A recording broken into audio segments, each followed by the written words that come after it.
It doesn't mean my leader has to be my best friend. Doesn't mean I have to hang out with them all the time and have their secret cell number. No, that's not what I'm saying. I'm just saying there's a connection. These men were not close to David relationally, but they were connected to David emotionally.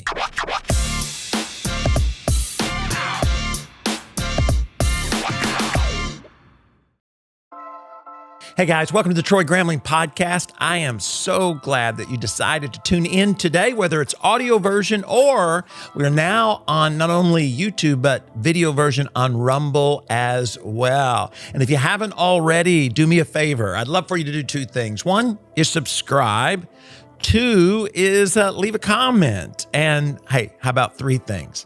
Why don't you share it with somebody who needs just a word of encouragement? Because that's really what we try to do here on the podcast. We talk to a whole lot of interesting people, and we talk about everything. I mean, we talk about jewelry. We talk about architecture. We talk about baking. We talk about professional sports. And I'm hoping, here's who I want to talk to in the future. I want to talk to an astronaut, and I want to talk to a professional wrestler, all right? And if all possible, my hero, Larry Bird. Now, I don't know if any of that's going to happen, but I do know that we have talked to a lot of incredible people in all walks of life, and really just trying to learn from them about how to do life in such a way that we can reach our potential. We can become everything that God's created us to be. Anyways, today I wanted to take just a moment because I am your special guest today. And I just wanted to share with you a few thoughts that I have when it comes to leadership. You know, Steph and my wife, have been in ministry now for almost 30 years, or maybe right around 30 years. And one of the great things about ministry is you get to watch leaders, you get to learn from leaders, and you get the opportunity to lead. And so I've seen folks do it really, really well and excel at life or excel at parenting. And then I've seen folks who really struggle, maybe don't realize that they're leaders. There are probably some of you listening today and have never thought about the fact that you're a leader. You know, you think of leaders as politicians or big CEOs of companies, and that's true, but we all lead in some capacity, and the more effective we are at it, the more success we actually experience in our life, whether it's a parent or whether it's a manager at Starbucks. Really, leadership plays an important role in all of our lives. And so I wanted to share with you, in the Old Testament, you've got King David.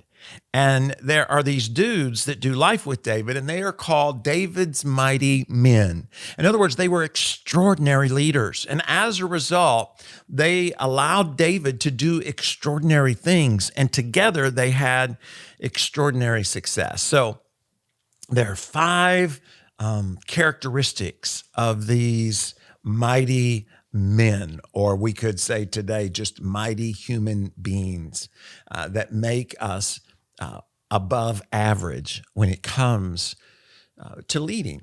So let me share with them and see what you think in the comments. Let me know whether you agree or disagree. Their story is found in the book of Chronicles. It's also found in Samuel and in the book of Kings, but Chronicles 11. But here's the first one. Is if you're going to be an above average leader, you're going to be extraordinary in your ability to influence the people around you so that everybody makes it up the mountain. Because to me, that's what a successful leader is, right? You don't want to make it up the mountain and look down at everybody and say, hey, how you doing down there, right? I mean, is that really success?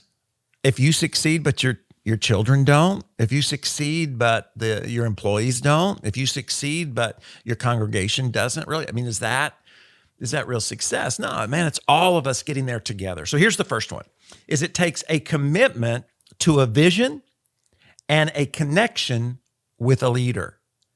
A commitment to a vision and a connection to a leader. That's what we see in the Old Testament when it comes to King David, but it's really true in every aspect of life. First of all, it takes a commitment to a vision. The scripture reminds us, Proverbs, the wisdom writer says, without a vision, the people cast off restraint. In other words, we don't know where we're going. We're all going in different directions. And so the first thing we got to have is, where are we going? right? So that we can all kind of align ourselves and work together as opposed to work against one another. We've probably all been a part of organizations where everybody's going in a different direction, and maybe everybody's working hard. They're just working hard, rowing, the boat in a million different directions. And what happens? It just tends to go in circles. And I've discovered that's a lot easier to do than maybe we realize. So we first of all have to have a commitment to a vision. So it's not just knowing where we're going, but it's saying, I want to go there. And I'm willing to, raise my hand and commit, make the sacrifices necessary in order to get there. And whether it be to build a family, whether it be to build a business or build a house, right? Whether it be to get ourselves healthy, whatever that vision is, in order to actually accomplish it, right? We were talking earlier, to get to the top of that mountain, we're going to have to sacrifice. We're going to have to pay a price. One of the things I've learned about success, never goes on sale, right? There's never a big red sign in the window somewhere that says success is 50% off today.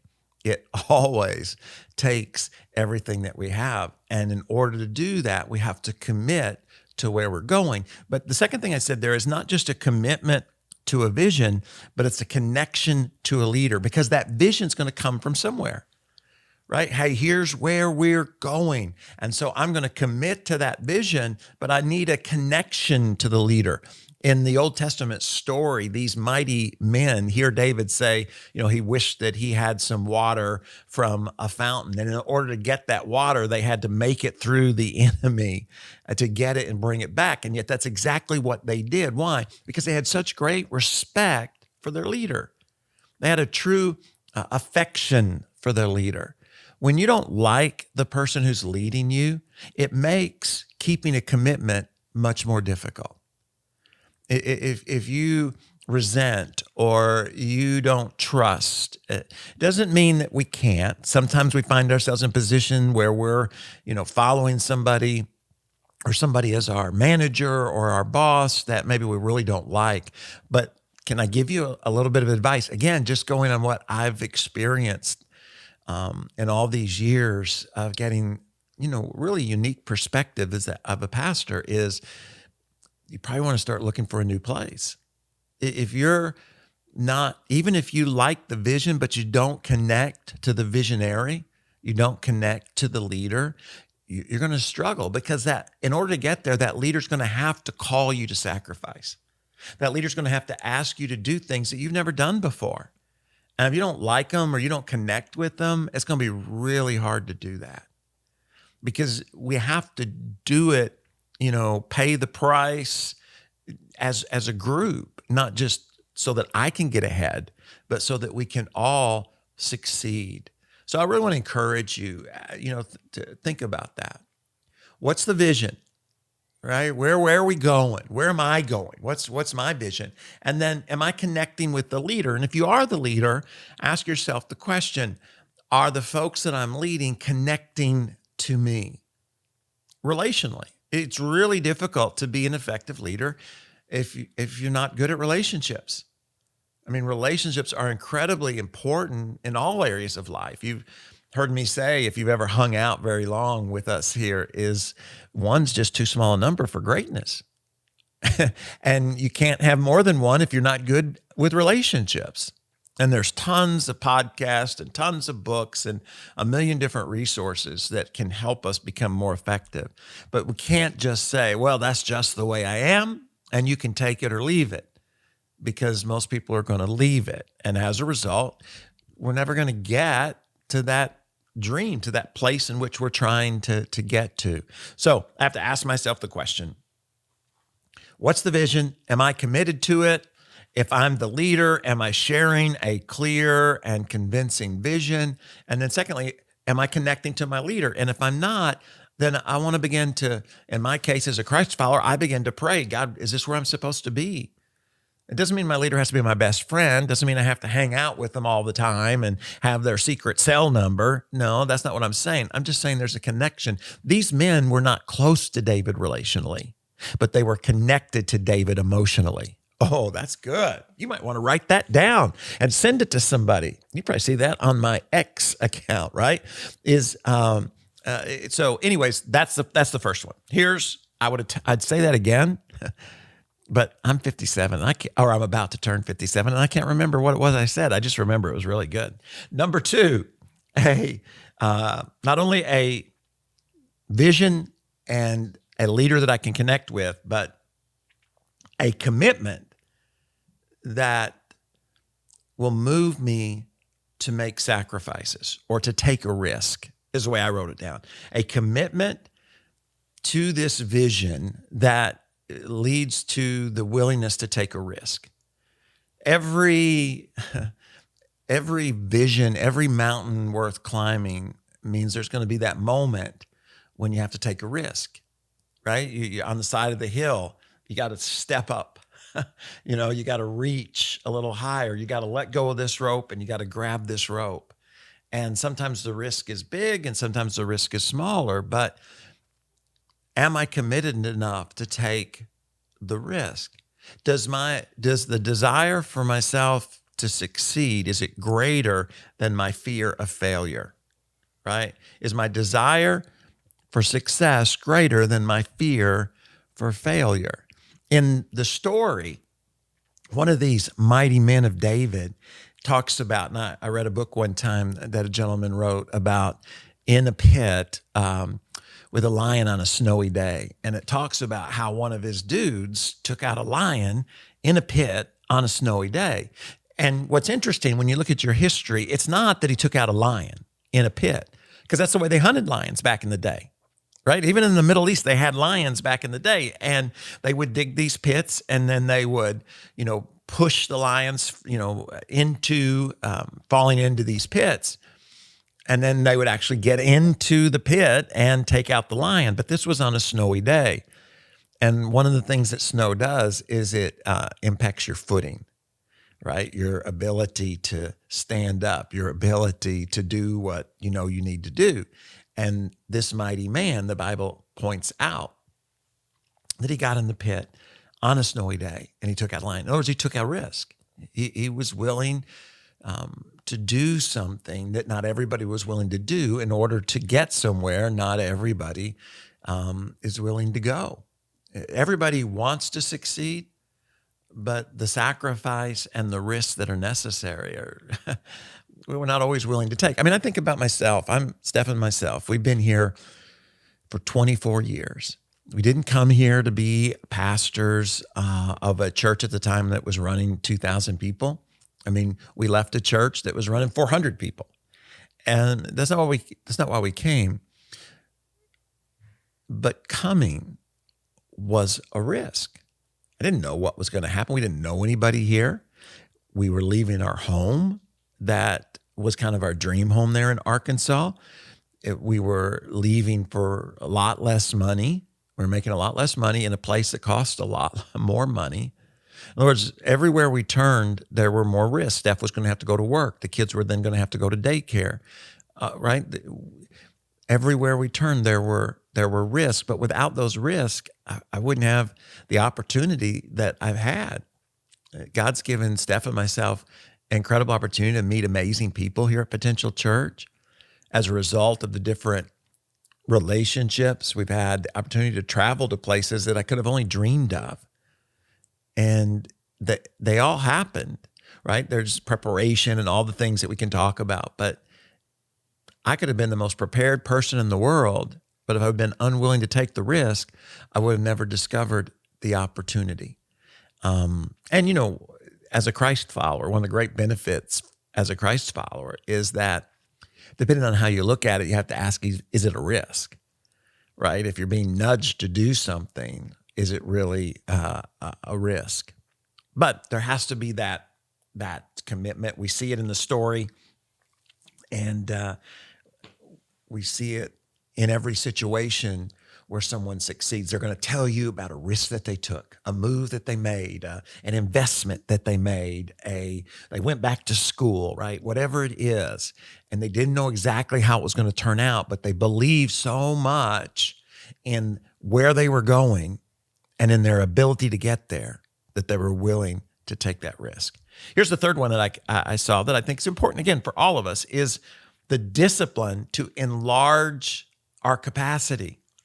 If you're going to go somewhere you've never been, you're going to have to be somebody you've never been, right? You're going to have to learn new skills. You're going to have to be able to do things that right now you just can't do. And so that means I have to enlarge my capacity. If I'm going to lead a church of thousands that was here as opposed to the hundreds from where I came from, then I had to enlarge my capacity before the opportunity presented itself. Because if my capacity is not large enough to handle the opportunity, it's just going to crush me. The doors are not going to be opened up. So today I've got to enlarge my capacity for the opportunity that's coming tomorrow. So it's like pouring, coffee into this cup. It can only hold so much. And the only way for it to hold more is to enlarge its capacity. In the story, you have the story of one of these mighty men being ambidextrous. It talks about them being able to fight with both their right and their left hand, and the desire to learn how to do that. When I was growing up, I loved basketball. My dad played baseball. He actually was signed by the Kansas City A's, is what they were back in the day. So he was a professional baseball player. But, I played baseball, but I loved basketball. And one of the things that I learned early, I'm tall for a small school in a small town. I'm 6'4", 6'5", somewhere in there, right? But that's not tall for basketball. And so I had to learn how to be ambidextrous, how to use both hands. I had to enlarge my capacity. And because I did, I got a scholarship. In other words, my college got paid for because of my capacity to play basketball. And I was born with certain abilities, but not capacity. Capacity is something you have to develop. And the same thing is true as a leader. I wasn't born with the capacity to lead at the level I'm leading, or neither were you, right? You have to enlarge that so that God can then give you those opportunities. And people see that, right? We all know people who get more coffee than their cup will hold, and it spills over, and people get burned, and it's painful. And then there are others we look at and we say, man, they got a lot more room. They can handle a lot more stress. They can handle a lot more frustration and challenge and people, and right, because they've enlarged their capacity by who they're hanging out with, by what they're reading, by podcasts like this incredible podcast that you're listening to right now. Right? Those are all things that enlarge our capacity. And what's something that enlarging your capacity, no matter how you do it, has in common? It's painful, isn't it? Right? It's not, it's fun to see an enlarged capacity. It's no fun to go through the process. As a basketball player, the drills, and I improved more in college than I ever did in high school. And the only reason is because we did a lot of drills in college. I jumped higher, I ran faster, I shot better. And it was because of all the things we did that I hated doing. And I noticed the same thing is true in my leadership, in my role as a husband or a friend, is there's that uncomfortableness of growth. I pick up a book and I read it. And for me to grow, you know what I see? I see how to do something right, but I have to experience the pain and be humble enough to admit I'm doing it wrong. That's never fun. Right? You never look at something and say, woo, I did it wrong. And it felt so good, Not if you want to grow. If you're trying to enlarge your capacity, you're like, can't believe I did that. I can't believe I dribbled off my foot again. I can't believe I missed the shot again. I can't believe all of those kind of things. So we have to be willing to deal with the pain in order to enlarge the capacity so we can have greater opportunities. And, the lie is that opportunities are limited. They're really not. I don't care where you work. There's somebody in leadership. They're your supervisor, they're your CEO, whatever they are. There's somebody in leadership that is praying and begging for someone to help them accomplish a project, to help them do something. They're looking around. And if you have the capacity to help them do that, you're going to get opportunities. They're going to invite you in. They're not sitting around saying, man, I hope nobody can help. No, they're looking. They're looking. The problem is we're waiting for the opportunity before we get a bigger cup. And in reality, we just need to work on getting a bigger cup. And the opportunities will come. They might not always come on our timetable, and they might not always come in the way we want them to come, but they will come. Because the world is looking for bigger cups, right? So we have to, find that leader that we can connect with. We got to be willing to commit to that vision. We got to enlarge our capacity. Just a couple of more I saw in the story is we have to, and we don't think about this a lot, but you see it in these mighty men. We have to embrace both offense and defense. Offense and defense. In other words, when it was talking about these mighty men, it says they had spears and shields. They had an offensive weapon, but they also had defensive weapons. And a lot of times, we think about offensive, weapons. We think about growing and learning and moving forward and taking risk and making commitments, all the things that I've talked about. But sometimes we don't think about defensive weapons. And what I mean by that is, how do we handle criticism? In other words, do you have that shield? Have you thought through that process? Because criticism can kill a dream, can kill a marriage. It can kill a pastor. And because we have this false assumption that if I'm a good leader, then I won't be criticized. Now, we all know that's not true, but we actually think it's going to happen. And in today's world, right, on the other side of that camera, there's millions of folks with hundreds and thousands of mindsets and opinions, and ready to share all of them. And if I'm not prepared, then I'm limiting what? I'm limiting my opportunity to succeed. And it really doesn't matter in what career. What about handling success? Right? You think about a defensive weapon. We think about how to get success, how to throw my spear in order to succeed. But what about handling success? I mean, we watch tons of celebrities who succeed, right? They're no longer sleeping in their car. They've got agents. They've made millions of dollars, and they're miserable.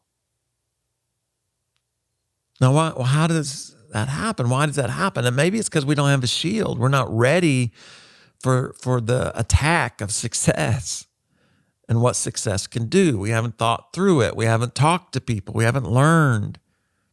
What about remaining disciplined? In the early days of success, discipline is easy if you're driven, because it's the only way to get there, right? You can't get in shape if you don't get up and go to the gym. Can't lose weight if you don't stop eating. And you can't become wiser if you don't read. So the discipline is necessary. But what about once you've lost the weight? What about once you've got the position? You've made the money. In order to continue to grow or to be even happy where you're at, what do you have to do? You have to continue to be disciplined. But now you've lost some of that motivation. If we're not ready for that, we stop reading. We stop growing, we stop learning, we stop stretching, we stop all the things we need to do, right? Because the higher you get on the ladder, per se, the less people there are around to challenge you. The less steps there are to take at the top. So it's very easy to lose our discipline. For it's almost like the enemy comes in and we don't have the shield up and he takes us out. Now, I love the wisdom writer in the scripture, because he says a few things. One, he says that it's important in life to take the time to sharpen your axe. In other words, don't keep chopping with a dull axe. But we tend to do that, right? And the duller it gets, the harder we swing, and all we do is get tired, instead of making sure we take the time to sharpen our axe. And how do you sharpen an axe? Well, again, the wisdom writer tells us with metal. Iron sharpens iron. You can't sharpen iron with marshmallows. In other words, there's sparks when iron comes together. There's heat when iron comes together. But that's the only way in which to get sharper. In other words, you have to invite people into your life that's may bring some sparks, may bring a little heat, may challenge and hold accountable. And your tendency is going to be what? Push back, throw water on it, cool this thing down. In reality, it's the sparks that are necessary in order for the metal to come together, which leads to a sharp axe, which leads to more trees hitting the ground. Last one. A willingness, and this is what we see in the story here, a willingness to hold a high standard and not be afraid to push back, or even, you might say, reject those who are unwilling to do so. In other words, not everybody wants to go. And if you don't have a high standard, then the ones you lose are the ones who really want to go. Right? Some families, have you ever noticed this? Some families will sit around like at Christmas time and they'll talk about doing something. I remember when I was a kid, I hated this. Right? You get together at a family gathering and they'd say, you know what we need to do? Why don't we all get together and go on down to the mall or to the movie or to the ball game? And for 3 or 4 hours, they'd talk about going to the ball game. They never go. They just talk about going. And you'd be like, come on, let's go. Let's get this thing done. And sometimes, in life, we tend to do the same thing. We talk, but we're unwilling to have the hard discussion and to push back and say, if you're not going to go, if you're just going to sit around and talk like my old Uncle Bob did, or, then you don't really want to go, do you? And so then who do you lose? Well, you know what? Cousin Jerry left 3 hours ago because he really wanted to go to the movie and it started. That's who you lose. You lose the people who really want to go. There's something in all of us probably, I know in me and probably in you, is this desire not only for everybody to go, but to think I can convince everybody to go. Right? If I just say the right thing, if I just find the right motivation, if I just have another, talk with them, I'm sure they'll get everything together and they'll go. And then you lose those who really want to go. And it gets a lot more difficult to ever get there yourself. That's sad, isn't it? Because you're well-meaning. You want everybody to go. You want your friend to go. You want them to succeed. You hate to watch them settle for less than what they could be or could experience. And yet, it happens over and over again. So, that's what it takes. And you have what it takes. That's why I love what I get to do. I'm not asking people to become or do something they can't. I'm just reminding you that you can. You can be an extraordinary leader who has amazing opportunities, lives an off-the-charts adventure, and are able to tell stories about it. That is my prayer for you. So continue to stay tuned on our podcast. Because like I said, I don't know what adventure you dream of, but I can guarantee we're probably going to talk to somebody who's on that very adventure. I also want to invite you, we're starting something brand new. We've only been doing it a few times. It's on Sunday nights at 6 p.m. We're calling it Sunday Night Live, and it's actually a live stream so that we can interact. We can build community. We can have some fun, just hang out a little bit, play a few games, learn a little bit. We've talked about relationships on there. I know everybody's got tons of questions about stuff, and I don't have all the answers, but probably someone there will have the exact answer that you're looking for. Maybe the solution to the problem you've been carrying around. So every Sunday night at 6 p.m., come and hang out with us. It's Sunday night. What else you got to do? We'll have a great time. I do want to remind you to subscribe if you haven't. Just click that button and share it with somebody along the way. Remember, we're on video platform on Rumble. We're excited about that. We're also on YouTube and then all the other podcast platforms. So subscribe, share, and I'll see you next Thursday. Wait and see who we're talking to next Thursday. You're going to love it. I'll see you then. God bless.